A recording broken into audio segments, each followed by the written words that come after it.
এক কথা কি যেমন আওয়ামী লীগ তেমন এরাও। আমাদের কোনো সুযোগ সুবিধা তো নাই আমাদের, তারপরে আমরা যদি কিছু কথা বলি আমাদের আলাদা করে পানিশমেন্ট করে। এখন আমরা বাধ্য হয়ে রাস্তায় নামছি। ঢাকার কুড়িলের প্রগতি সরণিতে অবস্থিত উই মার্ট অ্যাপারেলস লিমিটেডের গার্মেন্টস শ্রমিকরা গত ৩ মাস ধরে বেতন না পাওয়ার অভিযোগে আজ সকাল থেকে প্রতিষ্ঠানের শত শত শ্রমিক রাস্তা অবরোধ করে বিক্ষোভ করেছে।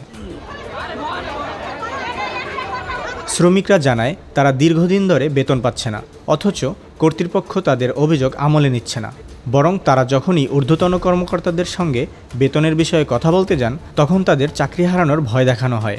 ৩ মাস ধরে আমাদের বেতন দেয় না, আবার এমনও মিটিংয়ে ডাইকা নিয়ে বলছে যে বেতনের কোনো গ্যারান্টি নেই, তোমরা কেমনে আদায় করবো আমি জানি না। এক কথা কি যেমন আওয়ামী লীগ তেমন এরাও, মানে ভয় দেখায় যে চাকরি থেকে বাইরে করে দেবো, এরকম কিছু কয়। মালিক আজকে 3 মাস ধরে আসে না, 4 মাস 5 মাস ধরে আসে না। আমাদের কদিন পরে বলে যে তোমাদের বেতন ঠিক করে দেবো, কিন্তু দিচ্ছে না। আমাদের বোনাসটাও দেয় না, কমপ্লেন্স নামে কমপ্লেন্স, আমাদের বেতনটা ঠিক মতো দেওয়া হচ্ছে না। আমাদের কোনো সুযোগ সুবিধা তো নাই আমাদের, তারপরে আমরা যদি কিছু কথা বলি আমাদের আলাদা করে পানিশমেন্ট করে। এখন আমরা বাধ্য হয়ে রাস্তায় নামছি। শ্রমিকদের এই অবরোধের ফলে প্রগতি সরণি ও আশেপাশের এলাকায় তীব্র যানজটের সৃষ্টি হয়। এতে অফিসগামী মানুষ ও সাধারণ যাত্রীরা চরম দুর্ভোগে পড়েন।